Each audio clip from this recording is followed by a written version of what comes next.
మానస, ఈ రోజులల్లా ఫోన్ అనేది ప్రతి ఒక్కరికి అవసరమే. ఎందుకంటే ప్రతి ఒక్క మనిషి లైఫ్ అనేది చాలా బిజీ.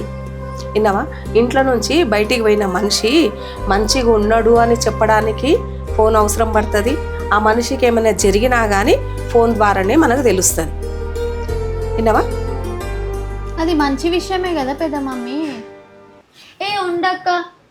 మంచే ఉంది బెట్ట, అందులో మంచి లేదని కాదు.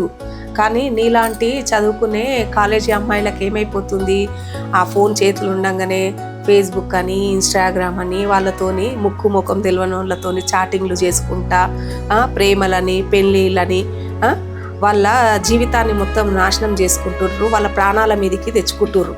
విన్నావా? కన్న తల్లిదండ్రులకేమో కడుపు కోత పెడుతుర్రు. ఇంతకన్నా ఘోరం ఏం కావాలనే ఇంకా? ఊకో అక్క, నువ్వు దానికి అంతగానో బుజ్జగిచ్చేదేముంది? ఊకో సప్పుడుదాకా.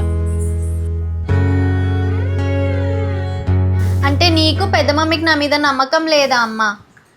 నమ్మకం లేకపోతే బిడ్డల మీద తల్లిదండ్రులకు నమ్మకం లేకపోతే వాళ్ళు తల్లిదండ్రులు ఎట్లయితారు? నమ్మకము లేకపోవడం అని కాదమ్మా, మీకేదైనా జరగదాంది, ఏమైనా జరుగుతుందేమోనన్న భయము. అది కాదు మనస, ఇప్పుడు నీకు ఫోన్ ఇప్పిస్తే ఫోన్లోనే టైంపాస్ చేసుకుంటా కూర్చుంటావు.